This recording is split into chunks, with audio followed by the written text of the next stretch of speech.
Yeah.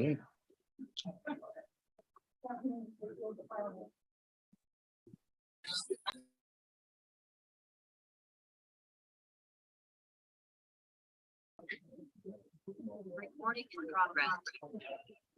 All right, now what do I have to do to make sure it's create problems? Use.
From payment gallery. I said, well done, payment gallery. Okay, we are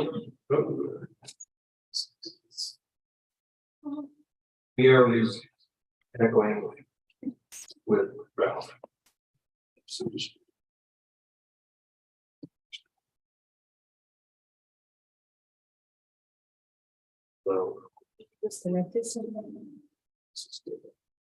there you go.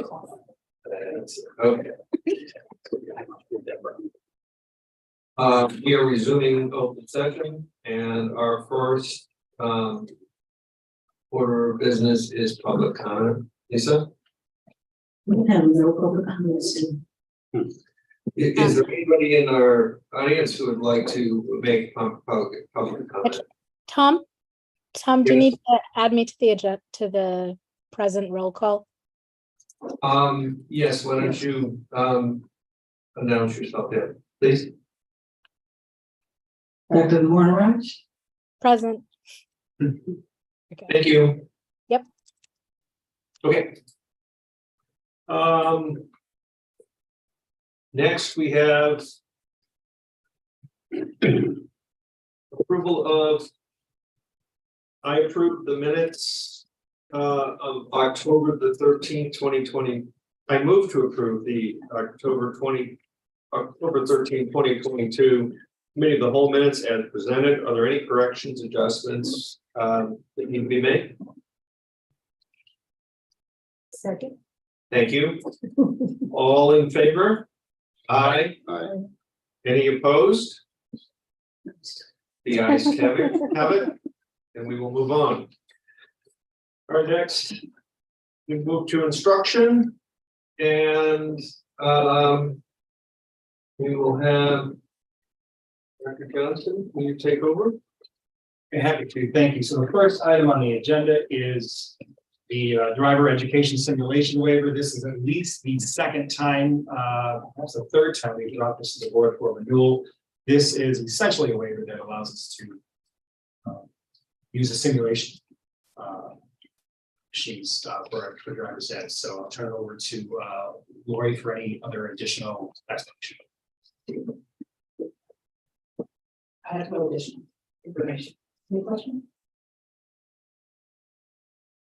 This is, I just like a clarifier, this is a 5-year, Correct. and it's been 5 years since we last did it. That's correct. Holy moly, I'm getting old. It seems like it was just yesterday. Time flies. Flies when you're in the fun. Oh, God. I should also thank Dan Kleinfeld, who is in many ways the architect of our driver's ed program we have right now. He's actually on Zoom if there were any questions for Dan. So Dan, thank you for showing up. Yeah. No problem. I'm here if anyone has a question. Okay, I don't see any, so thank you. And we can move to restructured professional curriculum. Yes, absolutely. So we have two folks here who are gonna lead this discussion. First is here before, and Kristen McKee, our coordinator of learning analytics, is here as well. So I'll turn it over to you. Thank you. So we've recently completed a Q1 9-week monitoring cycle for our restructured freshman curriculum.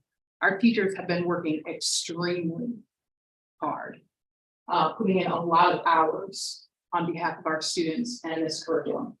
So in the board packet, what you have is a summary of our Q1 grade distribution, student and teacher experience, and overall demographic distribution of our freshman restructured curriculum.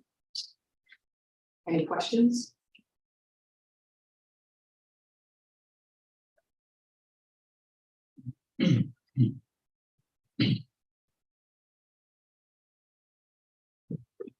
Yeah, my one question is actually,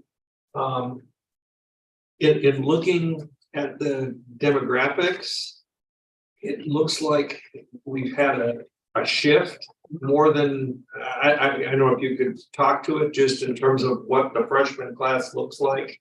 And, is there anything there? So during the 22-23 school year, we have 44 fewer white students. Our students, our African-American and Black students have increased by 33. Hispanic students have also increased by 27. And our Asian enrollment has decreased by 14. Right, in relationship to the 21-22 school year. So over a 1-year period, we've had that shift. We haven't done probably a 5-year analysis, a 6-year analysis to see if this is just something that trends up and down periodically from time to time. So we're really not able to draw any clear conclusions about what does this mean without really going back several years to see those trends, which we can do. We just, at this point, we did not do that. We just sort of looked at last year to this year. Yeah, I mean, that I guess my question is it within the norm of noise? And I know we're talking about, comparing one class to the other, but the question in my head is, here we start this new thing, have we seen people taking their kids and pushing them to other schools? Sure. Or pushing them here, because of, has that occurred? And, just better understanding of it. I can talk a minute about that. I looked pretty roughly at enrollment data for the previous presentation we did.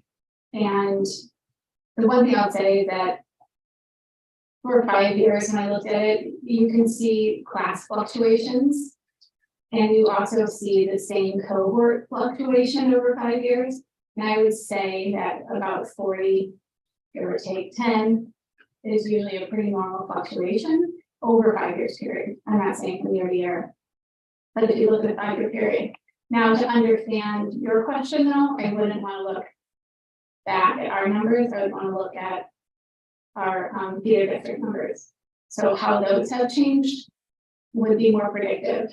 Yeah, that's. And what that pool looks like. So if they see changes in the theater district, then that's just the changes. But it depends on what that pool is. So trying to get that enrollment data would probably answer your question better than looking backwards for us. That's exactly what I was saying. I think if we saw that it was just, this is the natural, the sort of standard deviation of fluctuation, right? Like what is normal? what we would see coming through from our feeder districts, or we see a divergence or something. Sure. That's. Yeah, getting a hold of that data would probably be helpful. Any other questions? Just a comment, if I could. So I appreciate collecting all this data and I appreciate the way it's reported, but word of caution from someone who works on systems changes, this is 1-year data. It's not data we could use in any evaluative way whatsoever, or even time to get an intelligent answer to your question, right? I think we need to have this change in process in place a minimum of 3 to 5 years before we can honestly do an evaluation of its impact, right? So we just have to understand systems change takes a while. some of the best practices says even 6 years. So it's right to collect the data, it's right to monitor the data, but we should keep the powder dry and being evaluative with the data Correct. until we have a long enough track record to actually do it, and honest longitudinal analysis that gives us information we can apply. Yes, absolutely. So, Appreciate that comment. and I appreciate that you're monitoring all the right data. So it's really, you're developing a data set that's going to have a ton of value for the school district in the next 3 to 5 years. Correct. So you're looking at all the right stuff, and this stuff has to be monitored. So, A+ on that, but then let's just understand and let's make sure we communicate to stakeholders that systems change takes a while, and that, let's not jump any guns on evaluation and get false positives or false negatives. Let's not get either of those. Let's have an honest debate. I wanted to ask a question. I know that when we were talking about this coming into play, there were a lot of questions about the differentiation and the ability for the teachers to support. I would just love to hear, I know it's not in the report, but I'd just love to hear a little bit about how that process is going. So 9 weeks in, we have work to do. We have training we need to provide. Things are, teachers are aware of what they need, and they are communicating those needs to us. And we have, even this week, been processing their information, looking at what do we need to change, what do we need to do, how are we going to respond, and provide more PD, more differentiated PD. What science teachers need isn't the same thing as what the English teachers need. And so we are looking very carefully at their input to ensure that we can have within the next week or two a response, an intentional response to them. Thank you.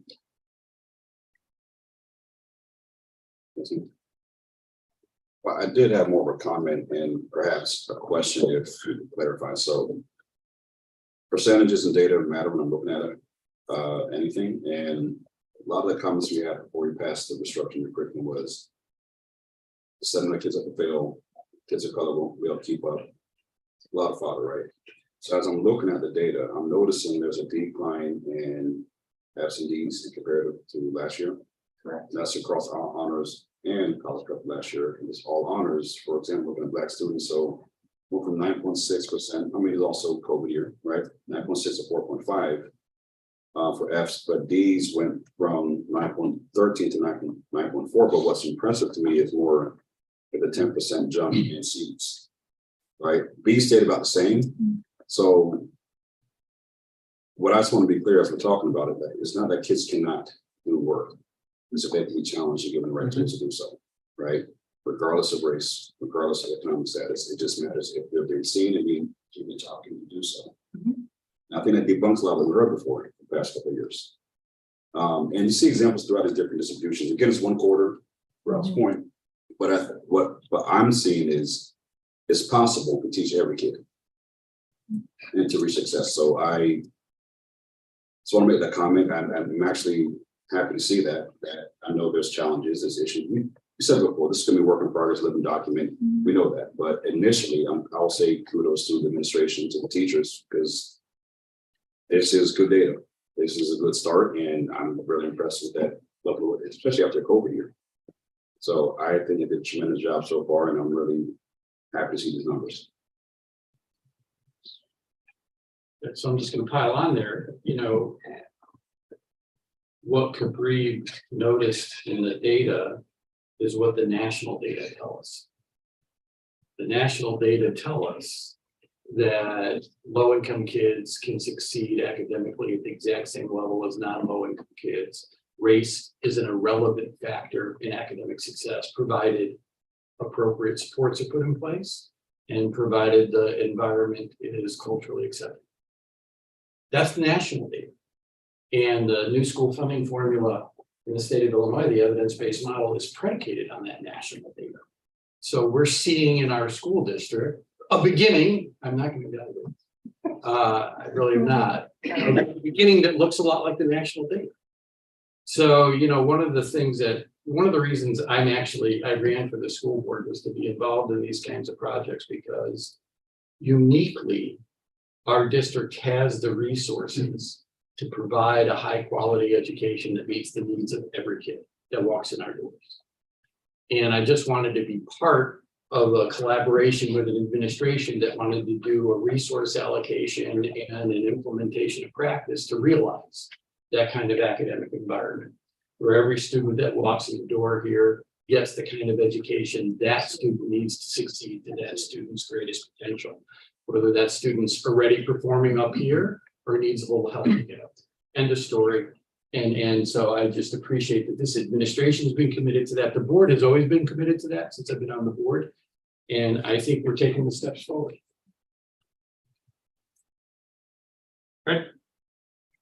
Yes, first of all, I want to thank you very much for this report because I'm the one who's really harped on it for a long time. It's a lot of what I was hoping for. And I agree with what Kareem said and some of what Ralph said. Not everything, but some. All right. You have the right to be wrong, Fred. So do you. But you know, I do think it's important to see this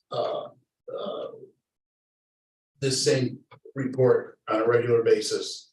So that if there are anomalies, if we see something that may be problematic, that we can quickly, all right, address it. Okay.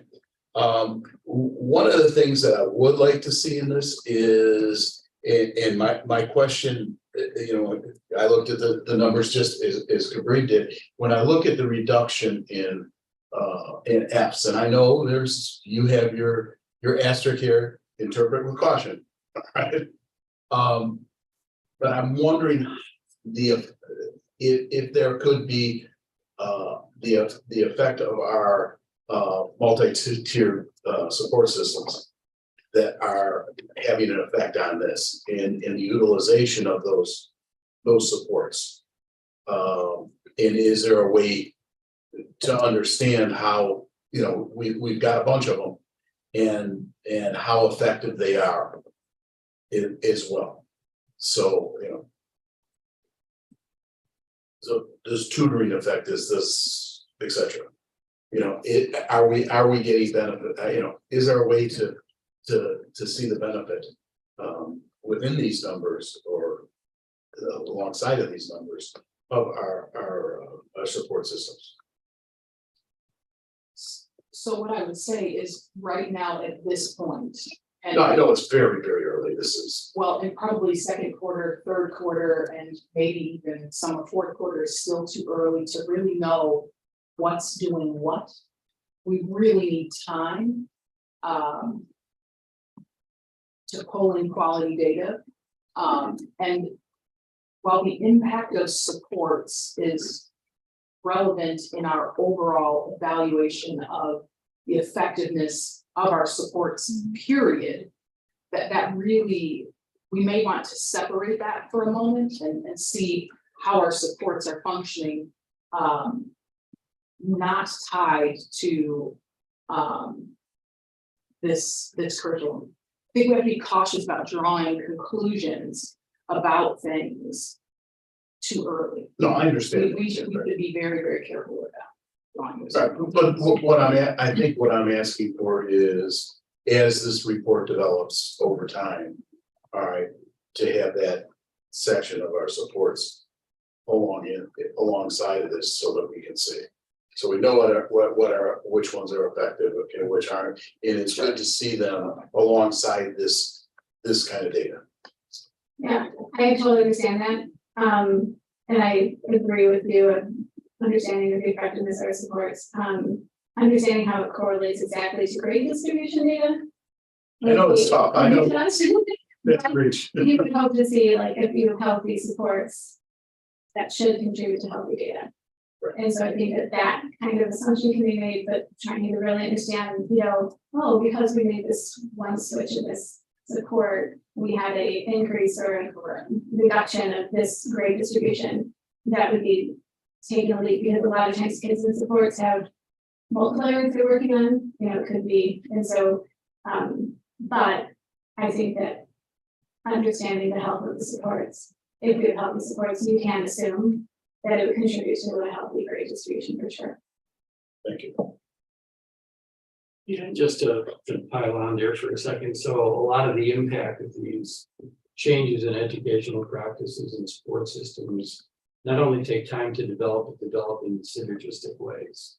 So parsing out which specific thing led to this specific outcome becomes a challenge. What you're looking for are long-term trend lines that are within a margin of error that are showing that you are growing the right way. They're diminishing your. I agree, and I'm just asking. You're gonna, so Fred, but I mean, it's important because we have a community that's gonna wanna know, how are things working tomorrow?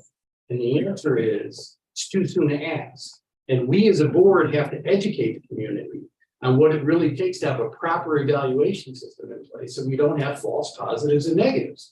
We don't have people screaming that the sky is falling or people saying everything's fixed.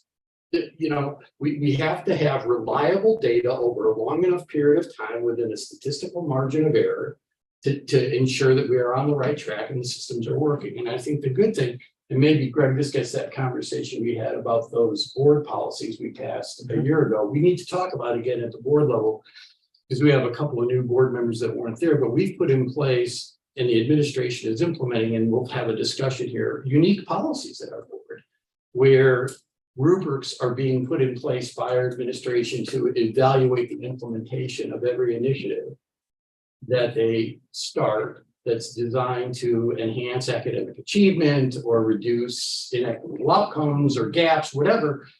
Rubrics are all being developed, and rubrics for evaluation implementation are all being developed. And this is all through board policy. So maybe we should just talk about those board policies. It's unique to D90, the D200. We really worked on putting these together.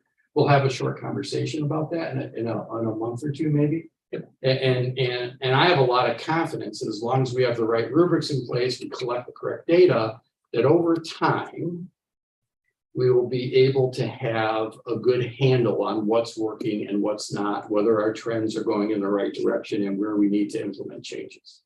So I just, in a world that demands instant gratification, this isn't one of those areas where you get it. This is an area that requires some patience and a little bit of, let's get enough measurable data in place to really be able to take an accurate accounting of where we are and where we're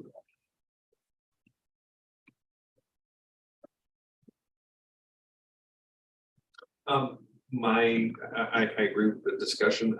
I would just, when we were talking about this and as it relates to differentiating and providing the necessary supports, I mean, that's a critical part of this. So we need to make sure we provide the PD support to help where people are asking for it. We are on top of it. Yep.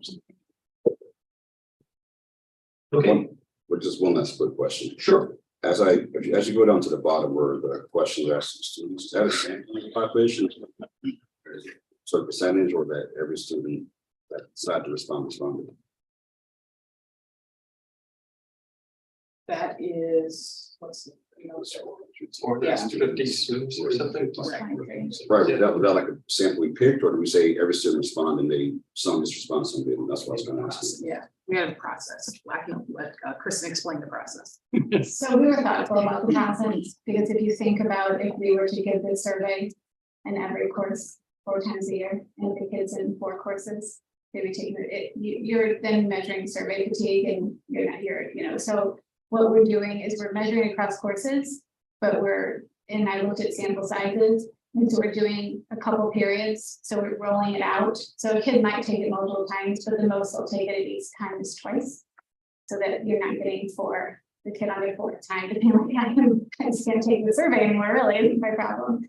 So we developed a way to roll it out, and I analyzed like, okay, how many kids would be taking it in each course? Is that a good sample size?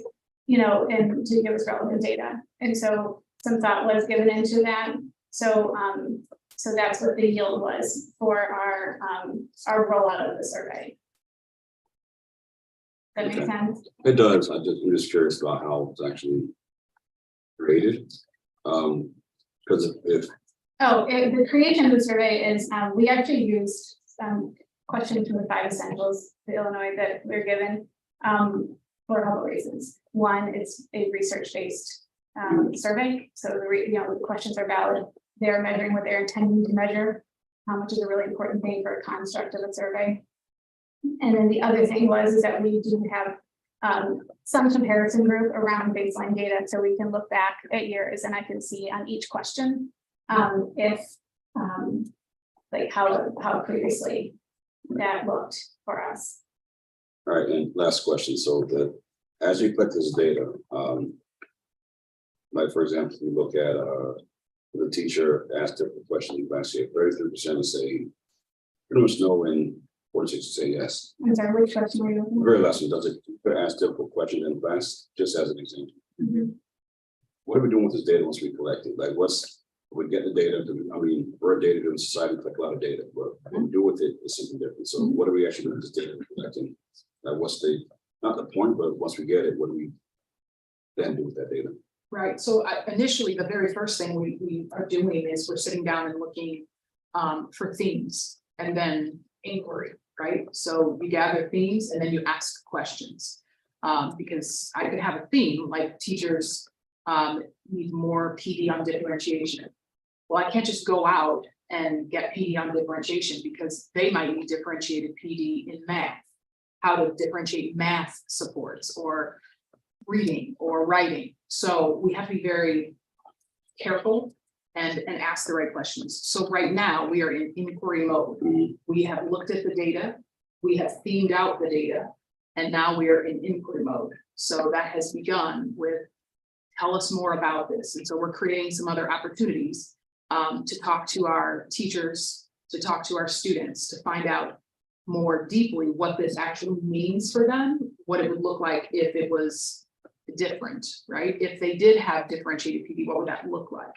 And then we have conversations and we may be coming back for resources so we can provide the things that the teachers and the students both indicate they need. Thank you. That's actually I was like a follow-up question. Like, what does that mean? How do you drill into this question? So you kind of answer that question, kind of drill down in what does that really mean to me, yes or no, right? So Correct. And whether you have it or not, I don't know if I'm sure you have these data point, but if you're seeing it more in certain classes or disciplines that are being taught, that you have more of a yes or no's. I'm always thinking about drilling down to more data, but no, this is so once I'm just put myself back a little bit, so I'm not asking that too much. But I think as we go along, we're kind of good to know if there's certain disciplines that actually are having more of these disagree or agree, or as you drill down to it, maybe there's something tweaked. I'm just curious about how that happens, but again, I'll just monitor that to go along.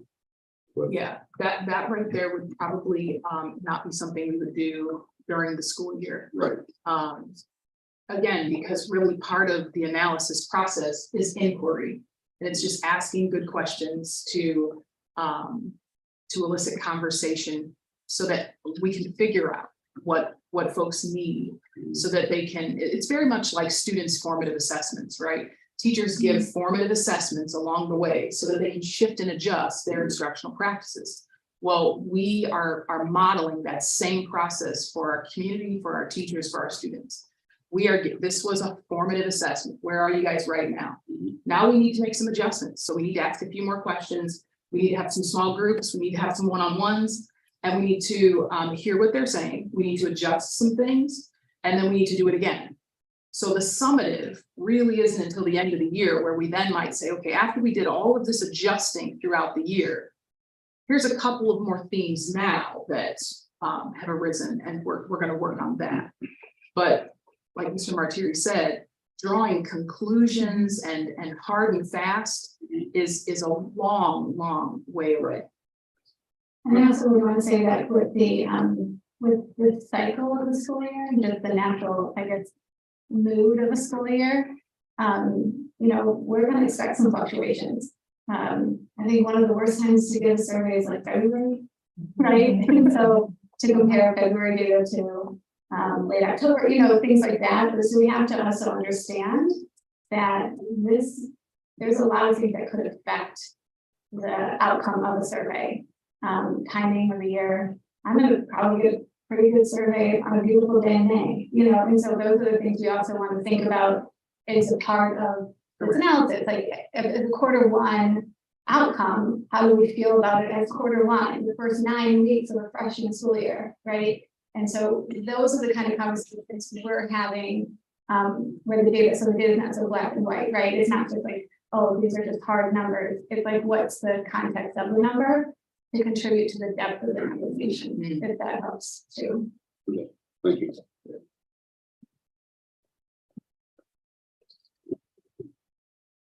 Thank you very much.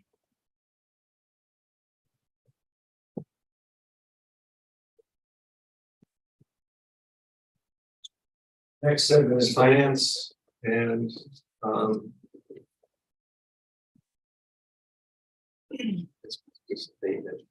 Everybody's favorite topic, that's oh right. boy. Asbestos abatement is up. These are two capital project related finance items, and so Ron and his team will be here for the discussion. So I'll turn it over to you, Ron, for the EHC industry today.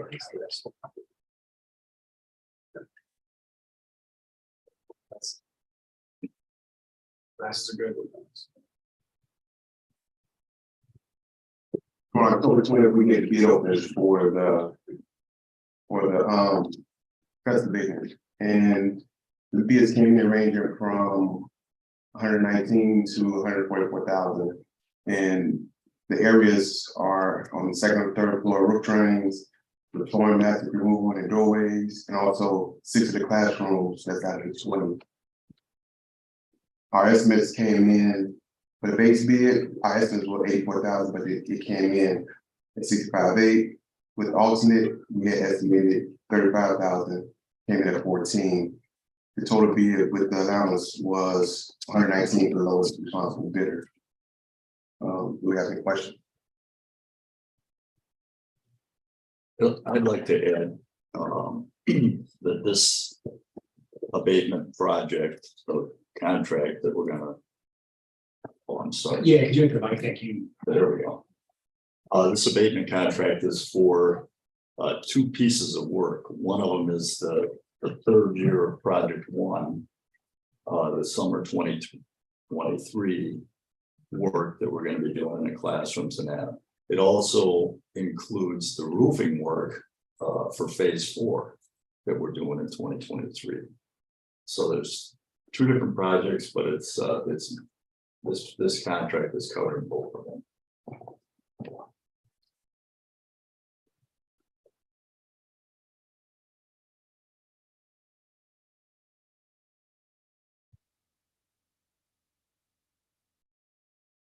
Questions?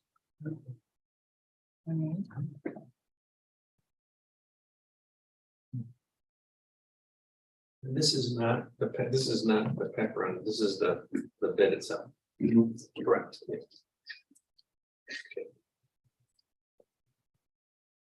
What was your question? I couldn't hear you. I asked just to confirm, this is this is the bid, not the this has nothing to do with Peckering, who is the minister, right? This is the actual contract that it does. The work, yes, Peckron is involved in the supervision of them. correct. Through IDPH, we have to have the governing factor that watches over everything that's done while they're doing the work to make sure that everything is safe. So.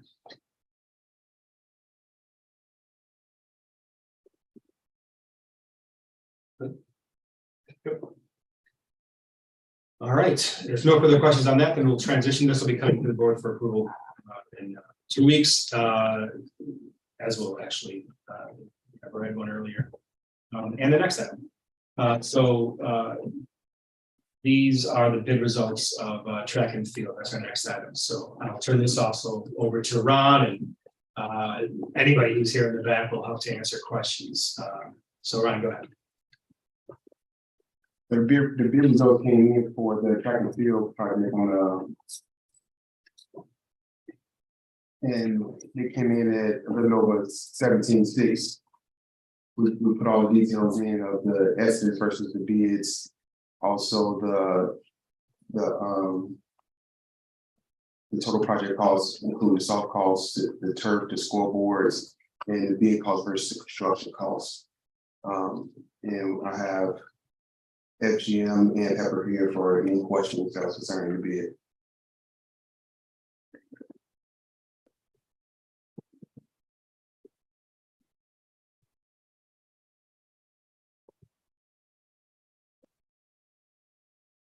There we go.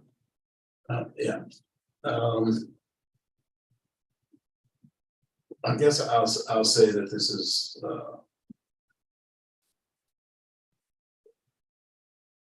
a real source of frustration.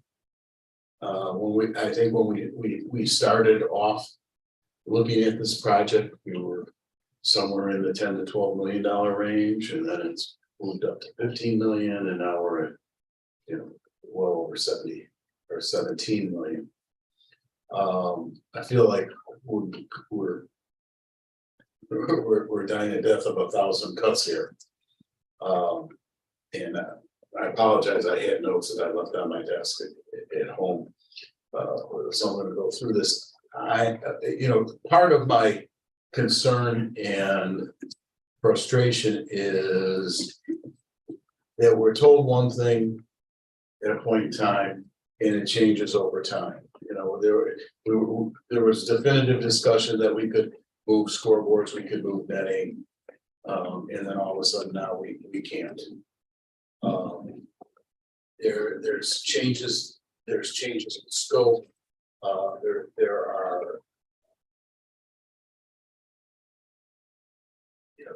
There's things that are being done on behalf of the park district that weren't explained at the outset. I was under the impression that as far as our utilization of Ridgeland, we were going to be able to go in there, pay for the turf, the redoing of the turf, basically leave the rest of it as is. We kind of downgraded based on Title IX our baseball, what we were going to provide baseball, so that it would be more or less what's over at Ridgeland for softball. But all of a sudden we're talking about running lines and having cameras and I don't know of any other park district facilities where we have security cameras. We don't have them at Scoville Park. We utilize that for tennis. I don't think we have them over at Lindbergh Park for baseball. So I'm not sure I understand why we are changing scope and adding that. I'm not sure what this brick veneer is about. We don't own the buildings. Why we're improving that? So I'm just, this is a source of big frustration. This thing is, I almost feel like I'm getting juiced here on a juice loan. Because every time we come back, the prices are going up, and I think that we need to have some real restraint in it, because in my opinion, as we approach a number of $17.5 million, and I evaluate things, and I've always said this as a board member, what's in the best interest of our students, what's in the best interest of our taxpayers, number two, and number three, what's in the best interest of our faculty and staff. I, as a board member, am at a point now where the best interest of our students and the best interest of our taxpayers at $17.5 million, in my opinion, has to be rethought. Where we were talking earlier in the year in $12 million, $15 million, definitely I was in support of that. But as this continues to rise, it's got to stop something. This is just getting too much. Those are my points. Thank you.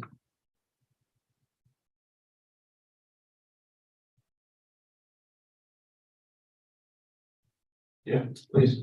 Just have a quick question. Like Fred, I left my notes at home. I brought the wrong notes with me. I got a summary of a New York Times. See, we are a lot alike, Ralph. I never said we weren't too privileged old white guys. You say we're saving money on the turf and scoreboard cost, but I don't see a dollar amount. What are we actually saving on that? Well, in terms Like of going through the co-op. like one of the co-op, we're not paying a contractor a 10% charge on top of the purchase. We want to like say this is factory direct Okay, so we're saving that, whatever that is, it's a 10% markup. Okay, that's great. And then my other question is on the architect's design fees, right? Is that right? Is 7.25%? That's So am I to understand that the reason this price is going up is just because the delay in time cost us higher price on materials and things, right? Correct. So let me. Okay, well, let me ask my question as directly as I can. Yeah. The amount of work you're doing doesn't change. But by having a percentage contract, when the cost of our materials and things go up, your profit goes up. And you've been working with this school district for a long period of time. My guess is you have a pretty good understanding of our incredibly large facility.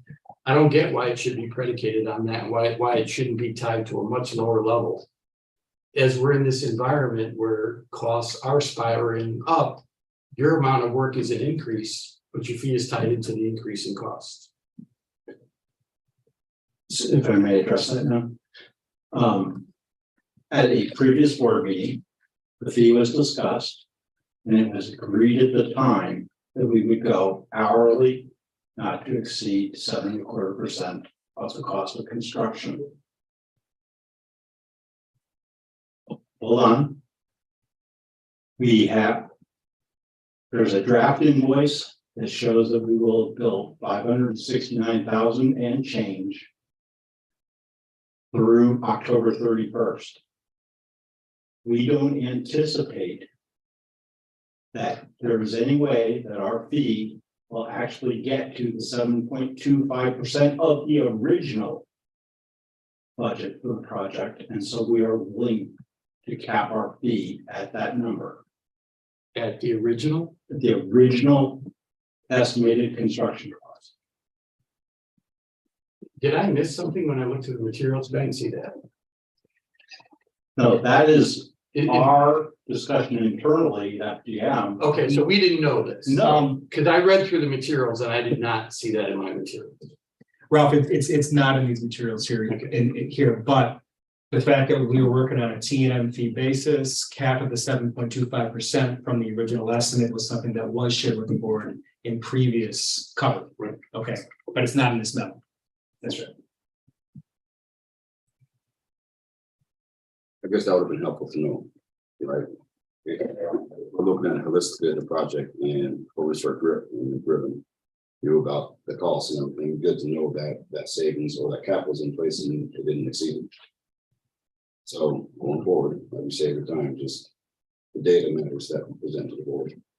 So we can actually have a thoughtful conversation about what we're looking at and know exactly what we're looking at and make good recommendations or vote on things accordingly. Because the fact we didn't hit that limit, that ceiling, that's good to know. The taxpayers have to know that, I think. No, it was a great decision by the board. And we don't get many high fives, and I'm ready to get a high five, right? Right, it's made a technical decision to save the community money, and I think we should highlight our wins on the game. Because that's good for the shared responsibility of your finances. I have just a quick follow-up on that as it relates to fees with time and materials, because my understanding is that part of your fees are really based on contracted work out to others, correct? Yeah, our consultant fees, correct. And that 569 number includes all those consultants through October 31st. Okay, and for those where you're having others do that work, is there markup on that work, or are we paying? No, Are we paying what their rate is? you're paying their rate. Okay, thank you. I guess, I don't know. I don't see anyone else, so, you know, I'm kind of with Fred. I'm with Fred. In terms of where I'm at, in terms of, I guess, financial frustration and kind of, just to use a specific example, here we have, it seems like whatever we have, it's always an add, right? It's always the higher and not a let's remove something. So here we have a situation where we expect that we will be below what the fees are, right? But in response, it's no, we're going to keep it in at the budget. So we keep the higher number in the plan. It's that higher number is still in the plan for what we're being asked to approve. It hasn't been reduced. Yet we then add all these other things, you know, that are enhancements, etc. We haven't cut that in our numbers, correct?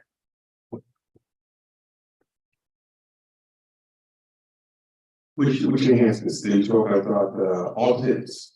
No, I'm just talking about the myriad of things that changes, you know, that have occurred in this work. Whether it's the scoreboard and the netting and other things that have changed and added cost. So we previously had discussion about adding fiber to the other side of the field for tech purposes, because fiber serves two different purposes.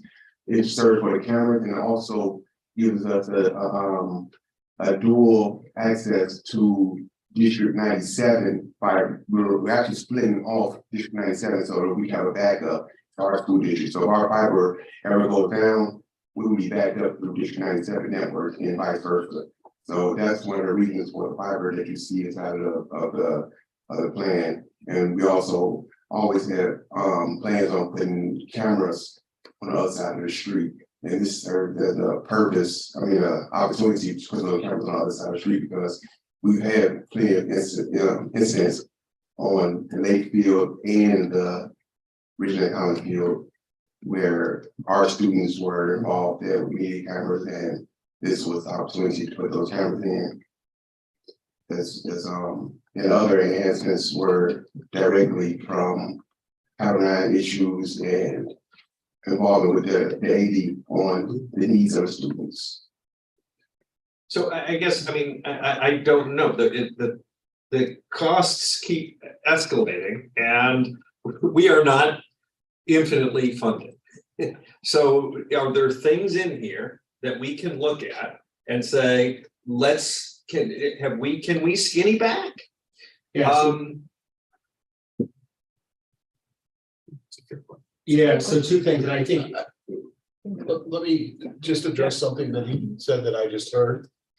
Is that it sounds like some of what's being added here may be purposed for other things than actually this project, for i.e. safety and security. Yes. Okay, so if that's the case, should we be looking, should that be part, rather here, should it be coming out of a annual maintenance and capital budget? And rather in project one. So if it's something that's not directly to what we're looking at in this project, and we're okay, this is an opportunity now to get those wires in. Okay, but that's really safety and security. And maybe you had that somewhere 5, 6, 8 years down the road in your 10-year plan. Then we need to know that, and then there may be it should be just a shift in obviously it's coming out of our coffers, and it's going to be paid somewhere along the line out of our budget. But should it be shifted then to a different area? That's a great, it's a great point, Fred. And I think one thing just so everybody understands is both Ridgeland and Lake Street are both going to be turf fields that are going to be, sitting there for the next 15 years. So now is the time to do that work. Because now you have the opportunity, you got the trades there, and it'll be much more economical to do it now than it would be a year. You literally wouldn't be able to do it a year or two now without destroying stuff that you're putting in right now. So it's a great point. And kind of related to that, if I may, I gotta write these down. I'm confused in response to questions on really what the turf is. There's, there's a different turf. It's more, it's better, it's cheaper, and we got to rebate. I'm lost on what we're doing with the turf, in terms of the dollars of how they sort out. So I'd like to better understand that. And then the second issue is in asking about the earthwork. Right. There was reference that it kind of on the lines of what Fred was just saying. Some of that is really tied to project one. Is what I heard. So let me. Oh, go ahead, Alice. I can speak to. So at the time that the original estimate was done, it was at a conceptual level. We hadn't yet received the go-ahead for doing the design documents. So we had put together the best scope that we possibly could at that time.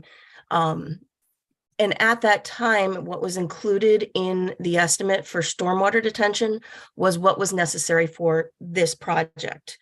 The civil engineer, as they began their actual investigative work, came back to us and indicated that we did know that on project one, we were not required to do stormwater detention, that we didn't have to do it at that time. What we didn't understand that he clarified for us was that the civil engineering firm had gotten an agreement from MWRD that we didn't have to do that work until the district did the next project.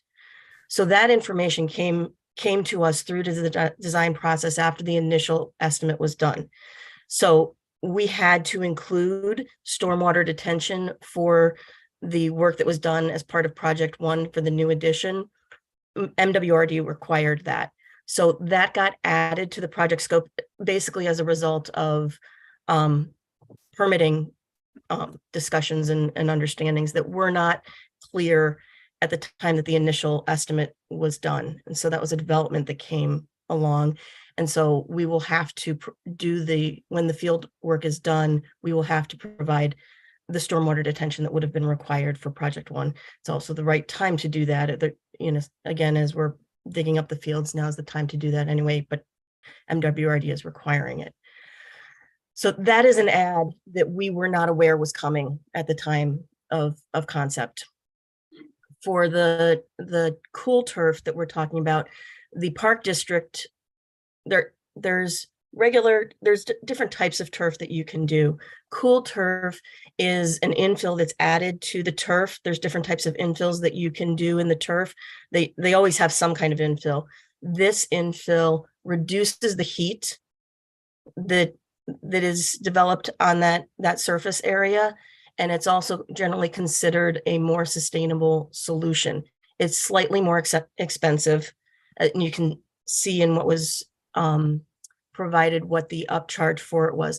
The park district uses cool turf on all of their properties. And so they had indicated an expectation that it would be used for the turf to be consistent with their other properties.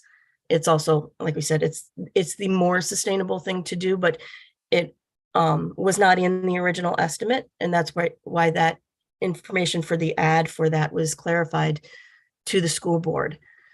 The other, so when the original estimate was produced, it was anticipated that the turf would be bid out.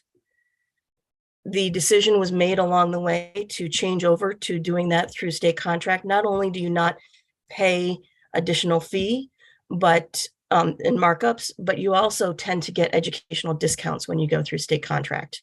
So there were savings for the district in doing that. The savings that you get is more than the upcharge for the cool turf. So, that's One of the- clarification.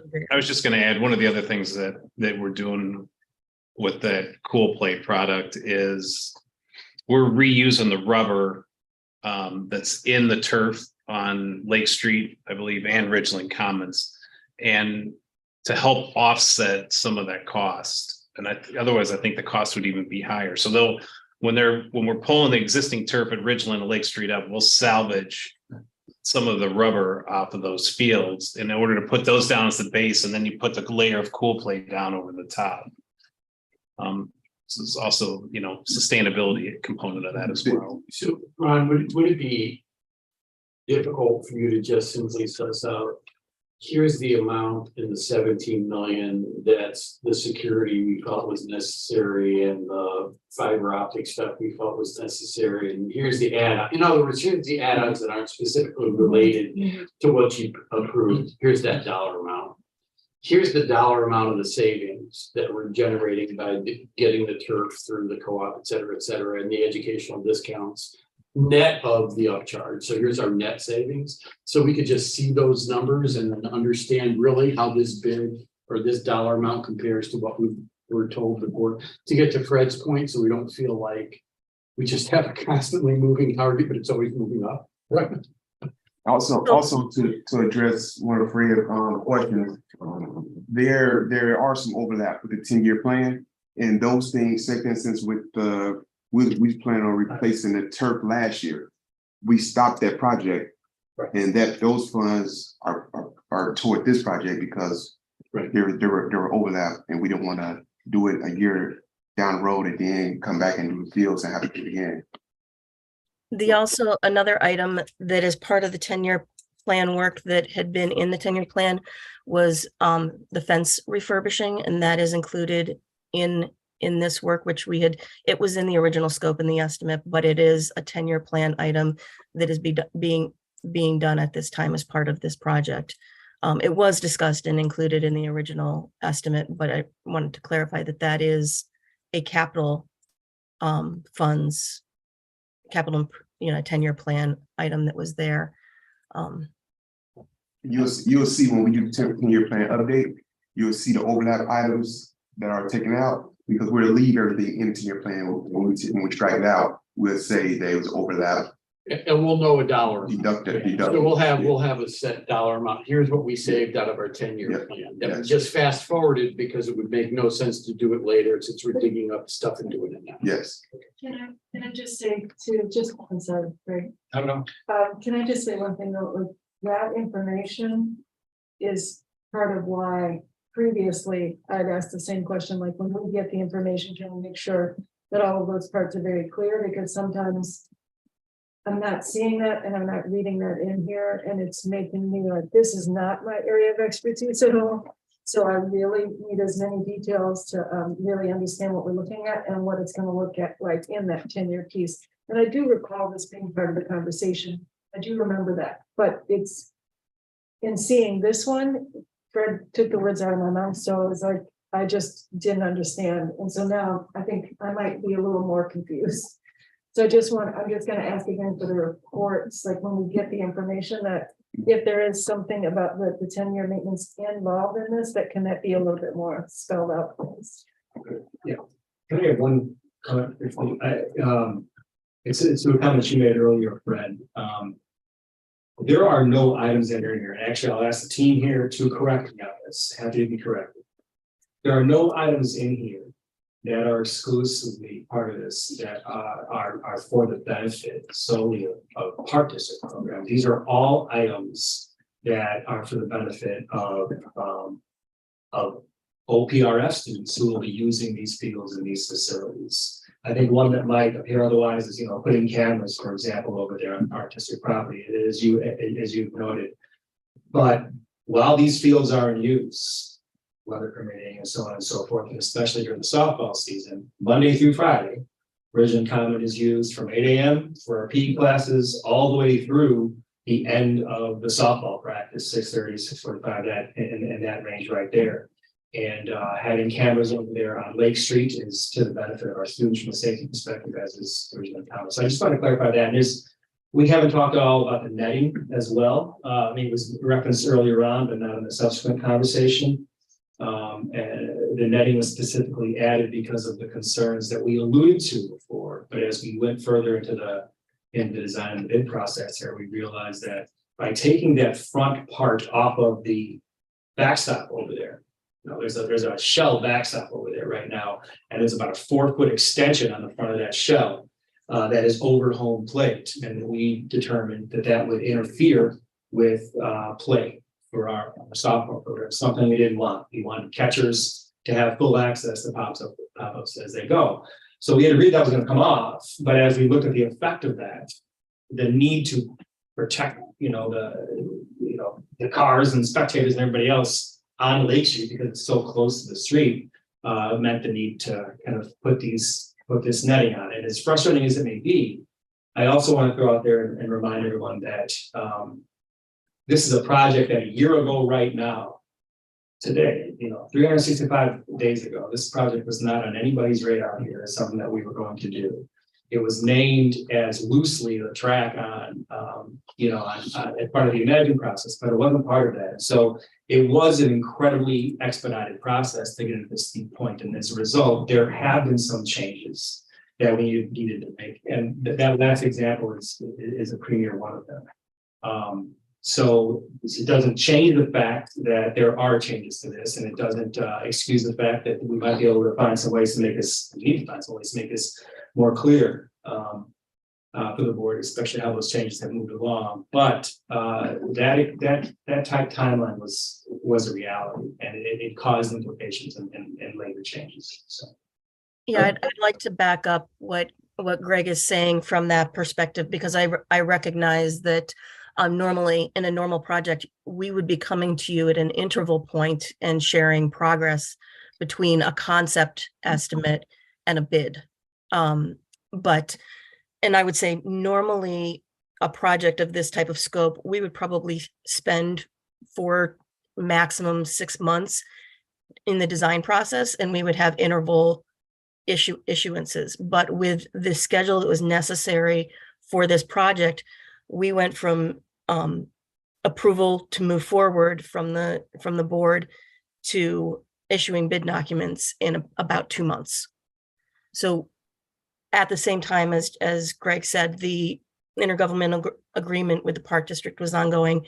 So when we put out the narrative that developed this, that set the scope for the budget, we did our absolute best to anticipate everything and suss out the scope, but it was a moving target right up until bids as conversations developed. And so the final bid documents and the scope that was in them was thoroughly discussed between the administration team and Pepper and FGM and agreed upon for the bid documents. But there was, unfortunately, with the timeline there was not the intermediate issuances that we could come back to the board and provide updates on how that was developing. And so I recognize that it would, where that the feeling and the sentiment that is coming from where it landed. So I want to clarify for the other item for the netting. One of the things that was in there, the 60-foot high netting at the time of the original concept estimate, it was thought that we could remove and reuse that netting. It seemed to make sense. And through conversations with Pepper and experiences that they've had on other projects, and Lance, I think you can speak to this somewhat, it was determined that the warranty would likely be voided, we wouldn't be able to get a warranty if we reused all of that. And the logistics of actually doing that were perhaps more complicated than originally anticipated, and that it was therefore more prudent to replace than to attempt to reuse. Lance, could you speak to that a little bit? So I want to clarify that change and why that happened, because I understand that that was something that we put forward that we would be reusing, and then that changed, and it wasn't a small thing. Yeah, so it was highly logical to do for the simple fact that the poles are in really good shape. You can always replace the netting. The netting's cheap. It's the poles that are expensive to install. So when it showed up on the drawings to reuse them, it made all the sense in the world. But then, and we're doing the same thing at another school district. And then when we went to bid that work out, the actual installers came back and said, we won't do that. We don't know whose poles they are. We don't know how they're engineered. We don't know the condition of them. We can't warranty them. So when we bid the job, they bid them to replace them. So, and that was it between the time that we had our first budget and our second. So that's when I went back to Allison and said, this isn't going to work. I mean, we can plan for this, but when it goes out to bid, they're just going to bid them as new. So we need to figure it as new now. And that's where we got the jump in one of the jumps in some of the budget items. I also wanted to clarify that the masonry ad is not for any buildings that the district doesn't own. I noted you mentioned that, Fred, earlier. That is for the outbuildings that will be built for district use, and the request came from the Buildings and Grounds Department to not. The original estimate had simple CMU buildings that weren't insulated that would have to be winterized every year. And as conversations went on, the request came to us to change that so that they felt it was in the district's best interest to not have to winterize every year. And therefore that was added. But those are district buildings that the district felt it was more prudent to make that ad than to winterize. And I think, Jeff, you could speak to that if you wanted to.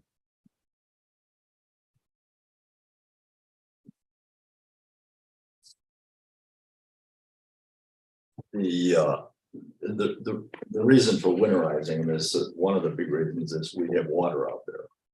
There's water fountains, there's bathrooms out there. To clear those out every winter is a relatively large project. To blow them out, we have to have air compressors out there. Sometimes we might even have to have a company come out to do it. We like the thought pattern of having that in the building and available. So it was one of the reasons. That also brought insulation into the CMU. So there were some things that insulation in the CMU walls and in the roof. So there's some added costs there that came along with that. It makes sense to do it. Another thing I'd like to add that hasn't been said right now, one of the reasons for the timeline to push this thing from 6 months into 2 months and design and get this thing moving is that a lot of the materials that we need to build this have to be ordered now. Between the field turf itself, we're already experiencing issues with bar joists and steel for the buildings that we're going to be putting out there. So there's Lance, you can probably speak a little bit more to what you're seeing there, but some of this stuff we're literally in a time crunch, and that's why we've expedited it the way we have to get this up.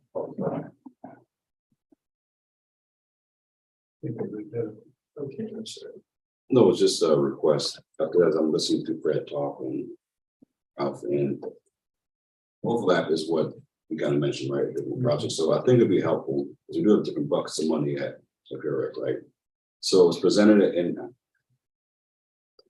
as a track and field project, but it's more than that, right? So I think it'd be helpful if we can see what is actually track and field. It's more for the community as well to know what we're spending money on.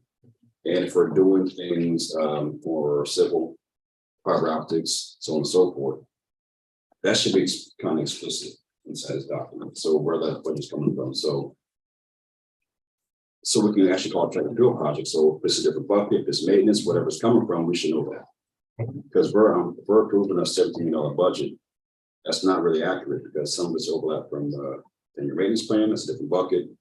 So it can be confusing and you better believe it, the commission will say, why is that's a lot of money spent on the track? And they start digging through it and say, well, all these issues that you brought up. So I think we have to do a better job of actually carving that out and showing what's being paid for, which bucket, how the saving, like real data and numbers.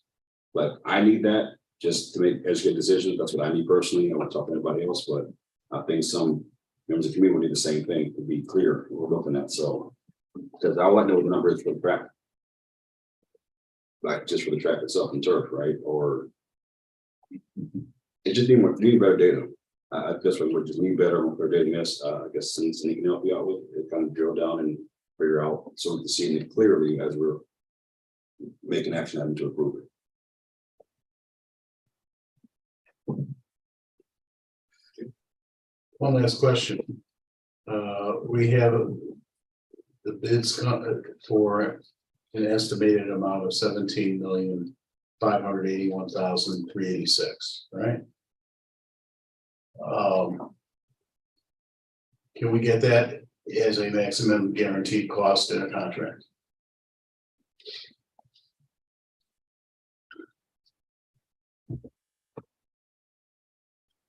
Guess that's a question for me.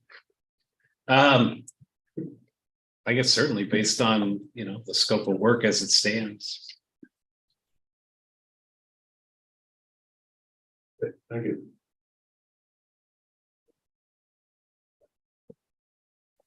So I'm just gonna kind of, Okay. things I have. Yeah, how much we plan up for the next meeting well. So. I have, okay, as we kind of, things that we're talking about, one, there are parts of this project that really are kind of part of something else, the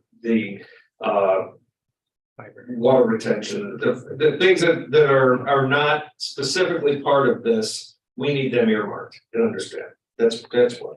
There are parts of this that will be supplement, will be the 10-year maintenance plan, right? That will reduce the 10-year maintenance plan, correct? So that's bucket number 2, just to clarify. Okay, though neither in neither case here is it changing how much money we're spending. It's just getting us better clarity on what it is, as I understand it. I'm still, I still don't, I've been looking for the turf piece, so I'd like to understand the turf cost. Okay, I mean, everyone else seems like they got it. Am I the only one that doesn't? Where is it? My computer. It says 2 million. My computer. 2,250,811. Okay. That is our net cost because we went with it, and it says compared to if we didn't use Cool Play. Where's that number? So in the, I mean, Fred, I believe you had that. I believe you had the number for what the Cool Play ad was. The Cool Play was for all 3 fields was $160,000. Okay. And that is baked into that 2,220,000. That's baked into that number. So without it, you would subtract that out. Okay. Currently, the high school doesn't use Cool Play in any of their fields. You are also in that number, you will not have any soft costs added on to that. Yeah, I understand that. I'm just saying in the document, it says, you know, it said, I couldn't find where it differentiated and said what the other cost was. So it says here, I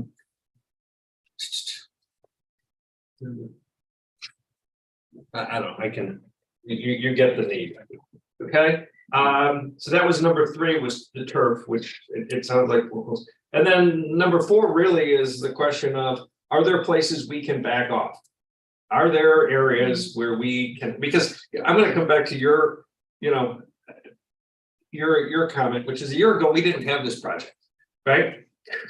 So that means we're needing to tap into our resources for this project, which is, you know, for a need because of the Concordia situation with the track, but we only have one pile of resources. that need to fund all of our needs. These needs weren't even on our radar, right? And if, you know, the more we make it be, you know, everything we can for a track and field and deluxe, then we're gonna be short for something else. So I don't know what it is, but that's something I'd like to at least have the noggins get together on. Yeah, I think that's something we would appreciate feedback on. So when we bring this to the board in 2 weeks. Obviously bring it out in such a way where the various components of it are identified and some sort of needs assessment for them can be discussed, right? At that time, when we make an action item, we can discuss and figure out, I suppose, this, not this, this, not this. Is that the intent?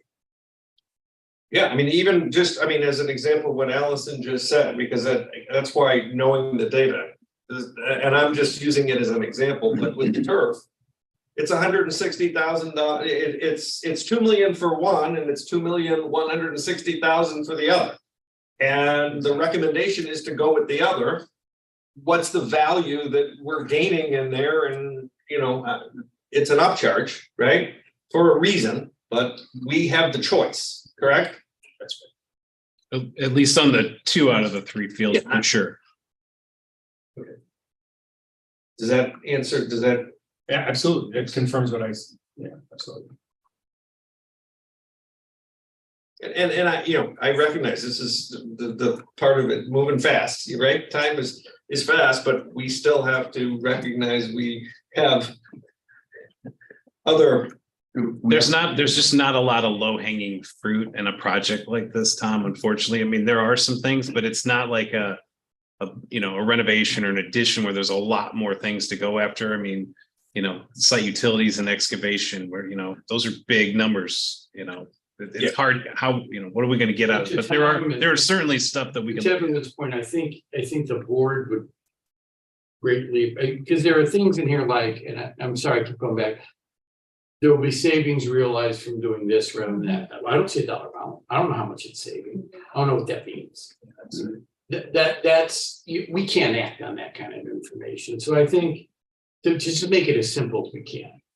Here's the actual cost of doing the track project. What we have to do the track project, right? It's not just the track itself. It's what you'd have to do it. Here, by the way, are the items that are from the 10-year plan or whatever that we're doing, because if we delay on doing, we'd have to dig up what we just did on the track project, spend more money and rip it up and whatever. So it's stupid. And by the way, here's the savings from the 10 years, right? I think that's what we need to see. When you say there's savings from going through the co-op and getting the turf from them, great. Whatever they just give me a dollar amount. And so maybe this is no longer $17 million project. Maybe it's more like a $15 million project at the end of the day, once you take out the fiber optics, the cameras, I don't know. But I mean, and I'd also like to know what we're saving on the 10-year book. So just real simple, but with all the dollar amounts and all the savings, so that we see a complete picture in one sheet. That I think that's all we're asking. And then we can make an informed decision. I mean, I obviously know we have to do the track project. It's something we have to do.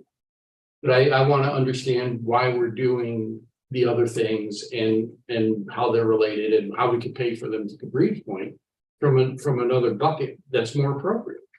And what we really have to come up with new or found money for to do the track project. Don't forget, if you start eliminating things, reducing the scope, what you do at Richmond Common, you have to do it Lake Street Field because Title IX. So if you have cool play on Richmond Common and the girls are playing on a 10 degree less field, it has to be even. No doubt. No.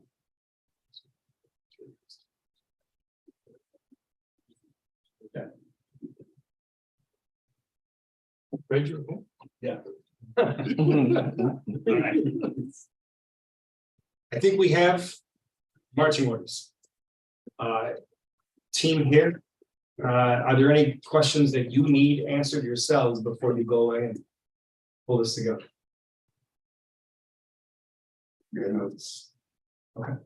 Just want to make sure we ask all questions here. Before we go meeting, so, all right, very good. Thank you. Thank you. Thank you.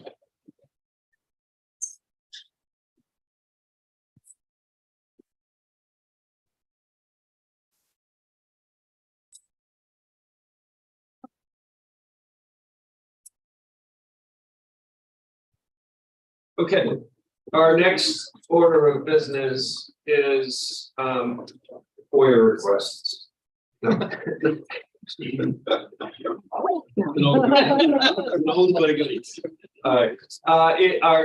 The 2000 policy 2022 resolutions committee report. So we will be represented at the convention committee. Yeah, develop it. And Yes, pretty actually. oh, I have a script. Sorry, I have a scorecard. We don't mess around. Yeah.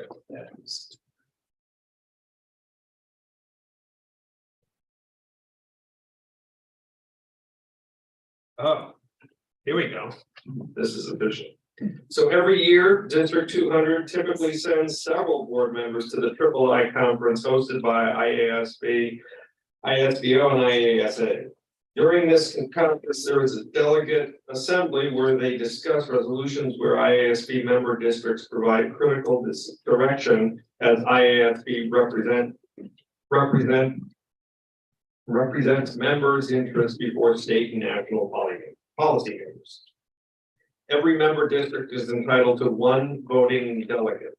This year, Mr. Henry, Mr. Arkin, and Ms. Harris will attend the conference, and we as a board need to appoint one of them as our delegate representative of District 200. After appointing a delegate, the members present will review and discuss the resolutions to see which ones as a board we would want to support or oppose. Fred, Cabri, or Gina, would either of you be willing and able to serve as our delegate for this conference?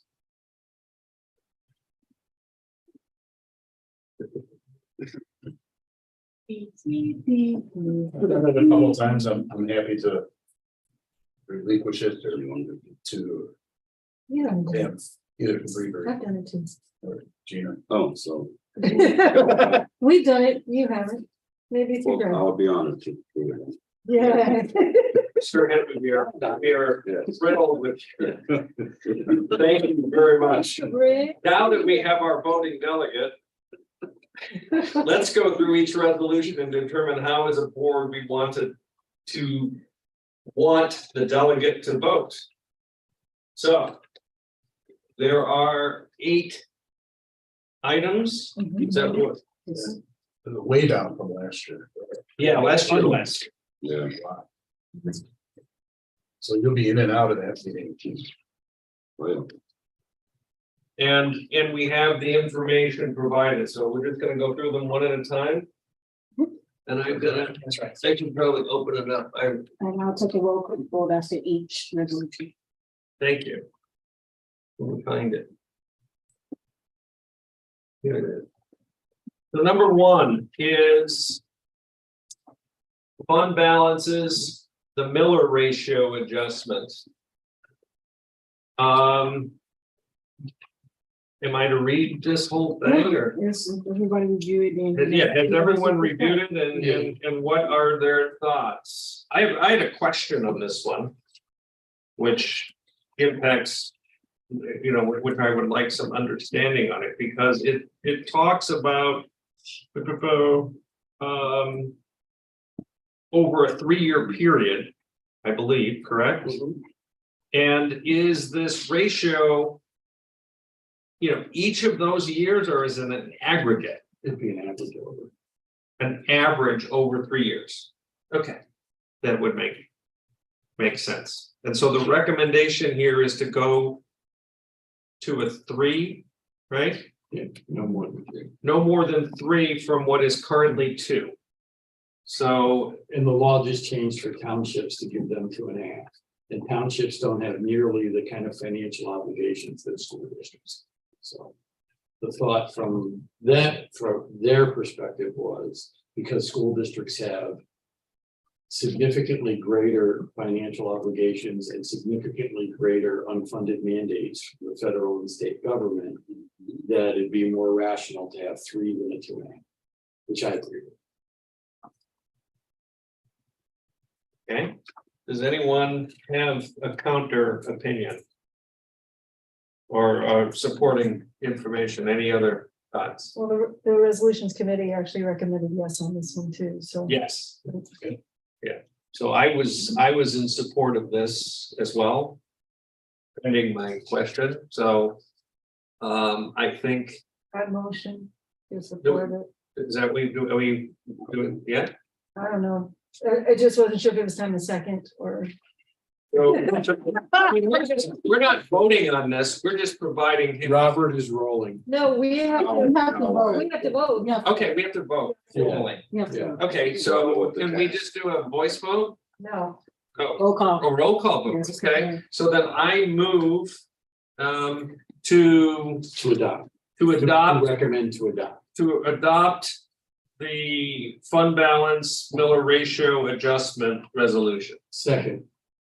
All on, okay, may we, You beat, no. yeah, It never happened. She was already writing your name. okay. May we have a roll call?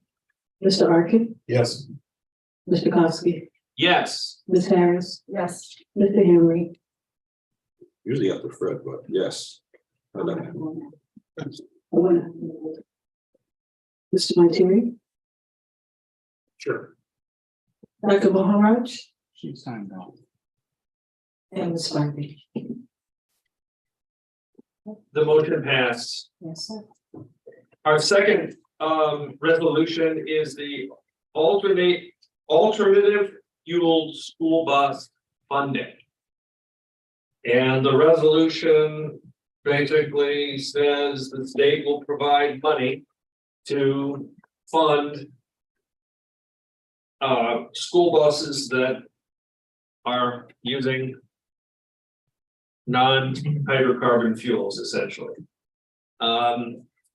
The position of the resolutions committee was not in favor under the premise that there's only so much money in the well, and if money was going to this, it wouldn't go to something else, is my read. Is that? Squeeze this. Any opinions on this one? I have an opinion. I actually support this. Because. Yeah. Wouldn't this encourage districts to use more fuel efficient buses? I am in agreement with you both in supporting it and on your conclusion. I think this one is in line with our sustainability efforts. Which says that this is important, and you know, how the state does their money allocation. I'm more focused on our sustainability policy. Yeah. I concur. Can we make a motion? Okay, A second? I move that we ride in. No, I move that we approve the alternate fuel school bus funding. Oh, I recommend to adopt the alternate fuel school bus funding resolution. I have a question. Yes. The resolutions committee recommends not to adopt. That's their problem. Correct. We are in opposition to the committee. Well, show them. Oh, sorry, like that. Okay, so maybe Gina seconded, maybe have I'll a. be pretentious sooner than later. What? I will say yes. All right, And I'll explain why. all right, maybe we have a roll call. Mr. Arkin, Yes. Mr. Costi, Yes. Ms. Harris, Yes. Mr. Henry, Yes. Mr. Martyr. Yes. Okay, number 3. Is the firearm dealer location resolution. Which, My feeling on this, Tom, is they're wrong and we should recommend to adopt this one as well. Yeah. Anything that moves gun vendors further away from schools is a good thing, not a bad thing, in my opinion. And I didn't understand the rationale of having to see gun advertisements or something. I just, like, move them further, like, if you have to sell guns, can you sell them not near schools? That seems like an obvious thing to me. what was on this? I prefer we didn't sell any guns. Okay, so I'm hearing a strong,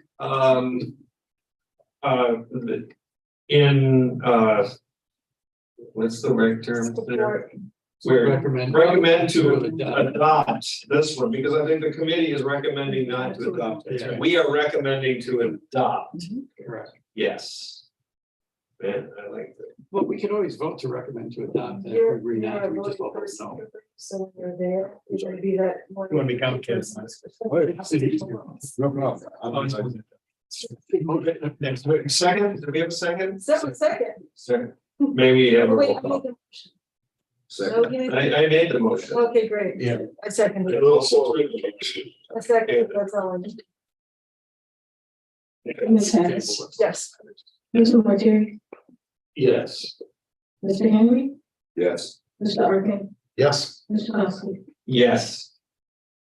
We are cooking here, okay. The next 4 are amendments to existing positions. Next slide. Next 5, 4, 5, yeah, thank you. You can count that. All right. So the first one is the capital grant fund for school buildings. Wonder if we could get about $17.6 million. I didn't support it. Yeah, I'm in support of this too. Okay, Well, out of here. I do have a question. Yes, please. One of the options is sales tax revenue. Well, not getting to sales tax revenue, what does that mean? Increase the sales tax, redistribute some of the funds from sales tax to this fund, or? I just don't quite know what it means by not, I mean, it could be sales tax revenue.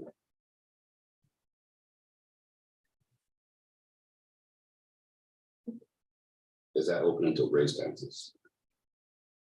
Or just basis? Where do you see that? Where are you at, Kabir? Where does it- yeah, Number yeah. 4? If you look at the construction, it says Which part?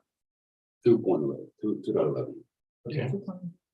If you look at the last line, Well, that's a ready policy. That's not changing. right, No matter what we vote, this doesn't change. That language stays the same. We're only voting on the underlined language. got it. But if you look for additional revenue for that, it could have sounded then, That's already the position. That's why I was confused. right, So that whether we vote yes or no, doesn't matter. That position stays in place. But I think the question is where the other tax. right. So I guess my question really is, so if you vote yes, say this happens and they try to find additional revenue, could that, or to fund this, could that mean an increase in other taxes? I'm just generally speaking, that's what I'm kind of asking. It could mean that now, yeah. And there's also the authority of school districts to do sales tax revenue bonds. But no matter if we vote yes or no, the position of IASB is still that they're going to advocate to do that. Right. The part that you're asking. Okay. But the tax piece, yes, it could be other sources. Yep. But that's already what the Right. practice. The total state and local tax for the Illinois as a percentage of income ranks about 38, 37 in the country, including property taxes, fees, sales taxes. Yeah, our rate is high, our base is low. Okay.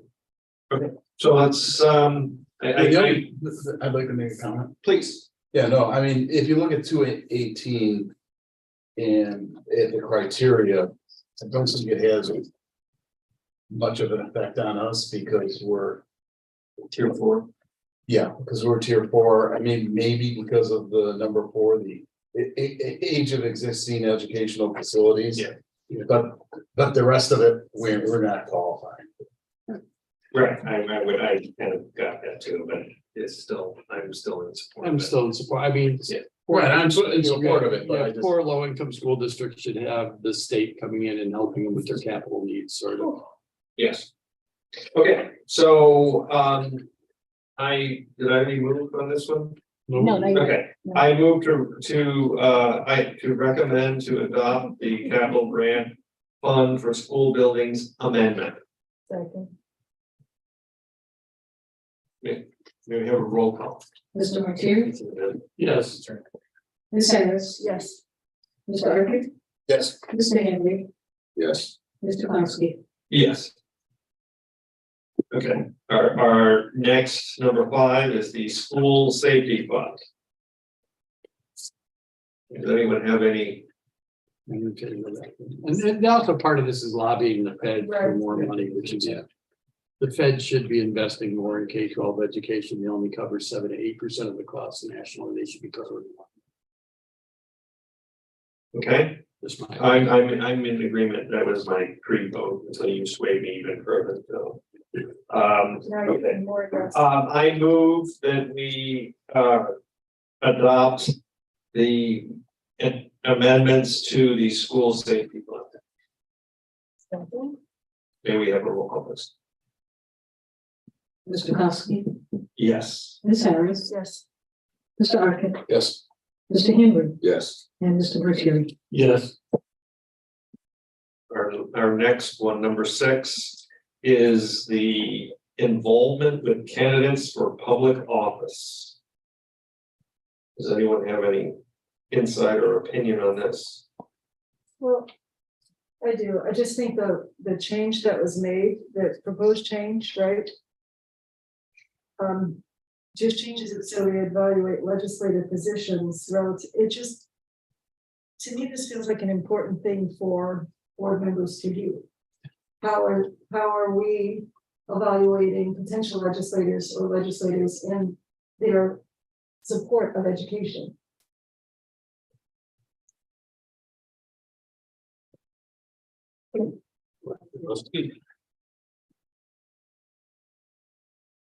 Yeah. I agree with Gina. I saw nothing noxious in this proposal. It would be something that I think would be good to support.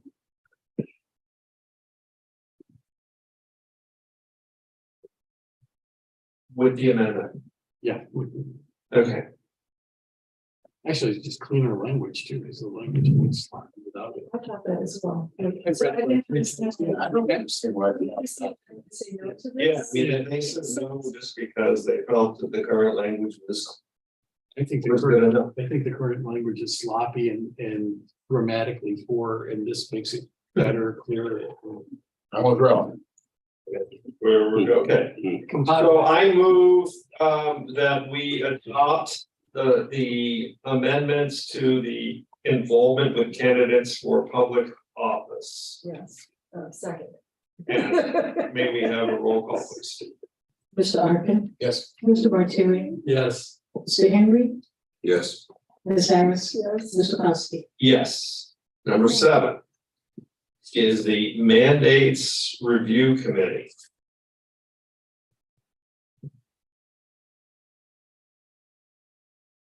Yeah, they basically want a committee to sit down and look at all the unfunded and funded mandates to see if any of them should come off the books. It's something they do periodically.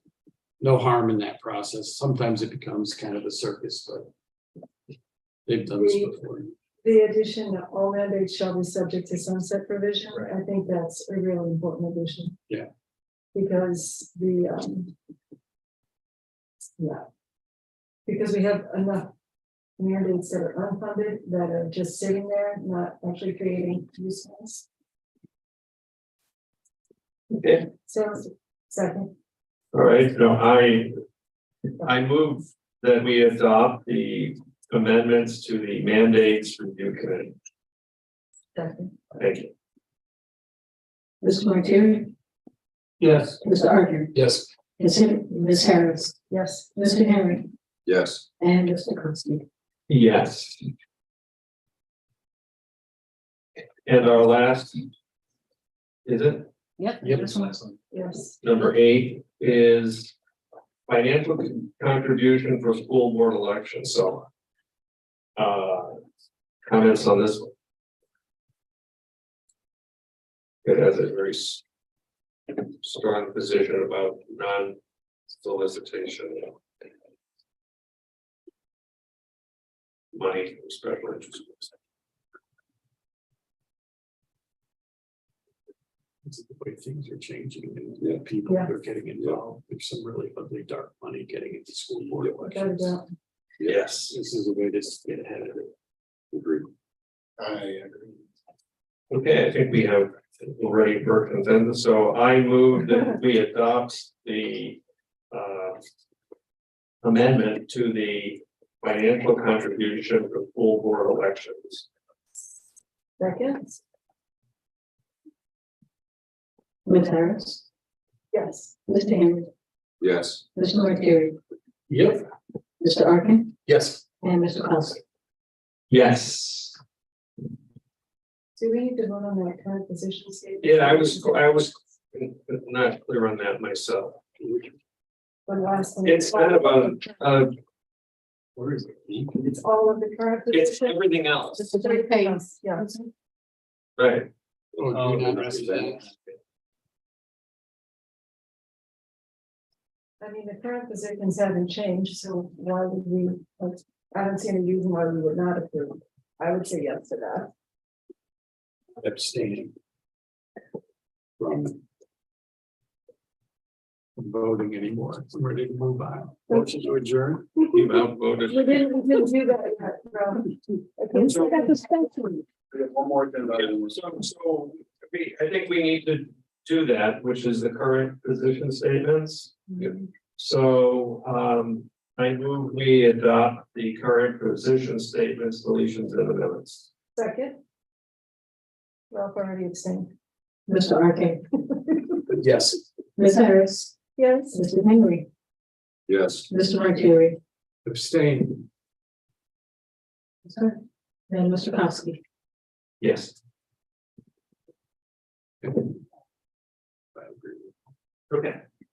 That was good. We got it. And I think we now have any future agenda items. I have something. Yes, please. I was visiting with someone who is, and I'm actually about to send you all an email with some information about the. It's a workforce. Hold on one second, okay, I gotta formulate my thought here. I know you wanna go, Ralph, give me a second. I wanna go to. But there's I know that Cabri and I have been asking about trades and workforce development skills for high schools. And the Addison Manufacturers Apprenticeship Workforce Solution organization is having a breakfast that they're talking about some of the things that they've done with their regional office of education in DuPage on work-based learning programs for manufacturing. And so it's just as we start having conversations about what other fields and what can be done. This was a partnership that I heard about through someone that I know that they're doing successfully and getting students into positions. So I just want to forward the information to the board and to you, Dr. Johnson, so that you have the invite if you're free to make it to that. I'm going to try to go. And then have us to be able to have another conversation about some of that trade opportunities. Sounds good. Thanks for sharing. Thank you. Okay. Tom Kowski. Move to adjourn. That's special. Oh, wait, We have a special meeting. the committee of the whole. Committee of the whole. We have a special meeting. Same link, right? Second at 9:15. I think it's the same. PM. All in favor? Second. Aye. Aye, all opposed. The ayes have it, we are adjourned. Okay, I move, we going? We ready to go? Yes, we're ready. Yeah, I mean, we're gonna, I call to order the special board meeting at 9:17 PM on Thursday, the 3rd of November, 2022 at the boardroom of OPR at high school. And ask for a roll call. Mr. Henry. He's here. Roll call. Here. Mr. Montieri, Here. Mrs. Harris. Here. Ms. Ivy, Dr. Maharaj, Mr. Arkin, Present. and Mr. Costa. Here. Our next order of business is public comment. None. For anyone not speaking, I would please limit, no. Our first, we have 2 action items. I move to approve the personnel recommendations, including new hires, transfers, and resignations. Second. Any questions? Roll call. Mr. Montieri, Yes. Ms. Harris. Yes. Mr. Arkin, Yes. Mr. Henry, Yes. Mr. Konski. Yes. Our second is I move to approve the 2022 through 2025 collective bargaining agreement with the Classified Personnel Association. Second. Are there any questions? I would just like to express my appreciation to Roxana Sanders for her work in bringing this one into the end zone. So thank you. Mr. Henry, Yes. Mr. Arkin, Yes. Mr. Montieri, Yes. Ms. Harris. Yes. Mr. Konski. Yes. Motion to adjourn. Second. Aye. All in favor? Aye.